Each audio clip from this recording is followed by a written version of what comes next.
Hi, I'm Giovanni Amar. I'm Tiffany. Ashley? I'm Dave. I'm Carol.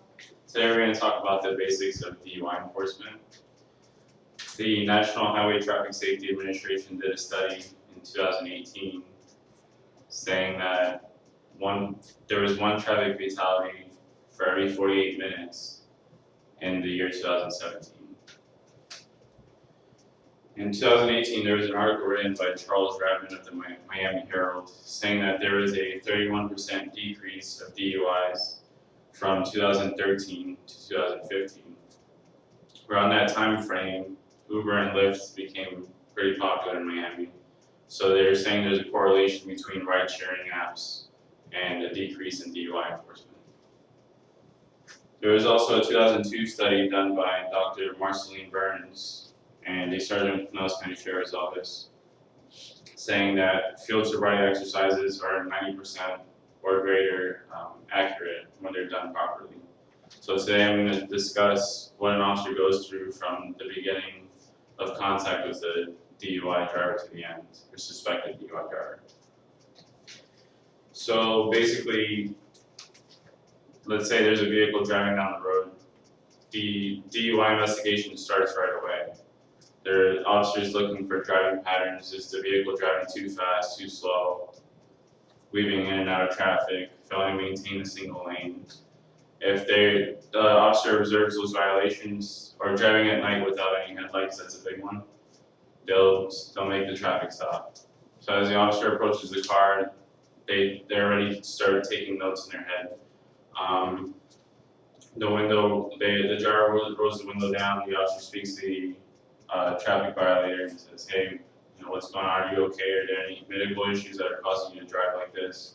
Once they rule out any medical issues, they make observations and see if there's impairment, which usually there is if there's no medical issue.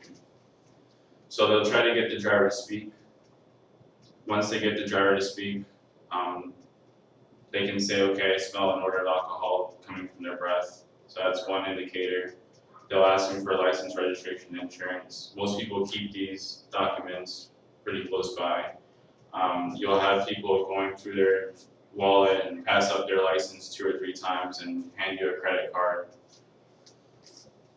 So that's another sign of impairment. So once they start building that evidence against the driver, they'll have the driver step out of the vehicle. So when the driver steps out of the vehicle, there's other signs that they're looking for. Is the driver leaning on the vehicle when he's standing outside of the vehicle to kind of steady himself? When you have the driver walk to the back of the vehicle, is he kind of holding the vehicle to steady himself? So once you get to the back of the vehicle, then based on everything the officer sees at that time, they'll ask the driver to perform field sobriety exercises. If the driver refuses to provide field sobriety exercises, then the investigation's over and usually there's an arrest, because by the time they ask for field sobriety exercise, there's enough evidence to arrest.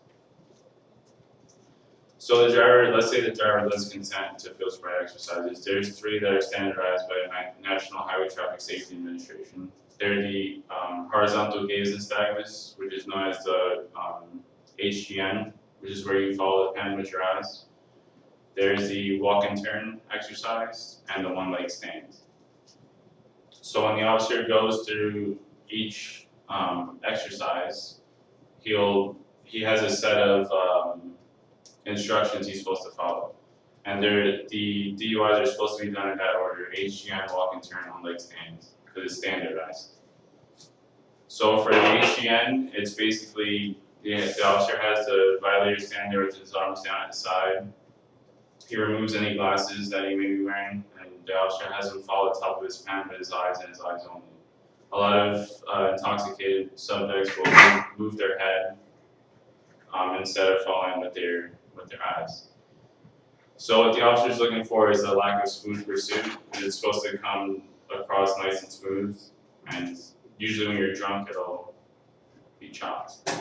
Also at sustained, which is all the way out here, the eyes will start bouncing, which lets the officer know that this person's over .08, which is the legal limit.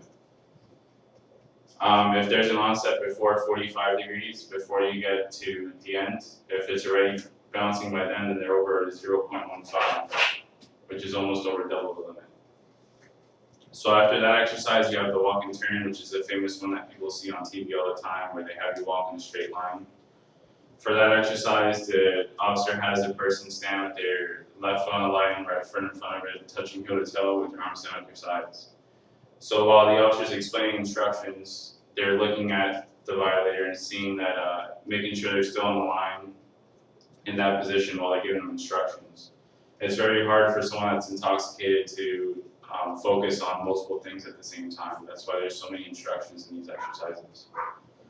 So people think as long as I stay on the line that everything's fine, I'm not going to go to jail for DUI. But there's more to it than just walking 9 steps, turning around. You also want to make sure that you're touching heel to toe on each step, counting your steps out loud, and keep your arms down at your sides. The last exercise is the one leg stands. One leg stands, you just basically pick your foot up 6 inches off the ground for 30 seconds. The officer has a person count out loud, walk count loud, looking at their foot. Every time they drop it, they have to pick it back up. If people drop it more than 3 times, the test is over, so they're in danger of falling, and they're obviously intoxicated. So that's a basic, quick run through of the field sobriety exercises. The reports and all that afterwards, it's 20 pages long and it takes a couple hours. So. But that's for court in the future. I hope you guys learned something about DUI enforcement today. Thank you. Thank you.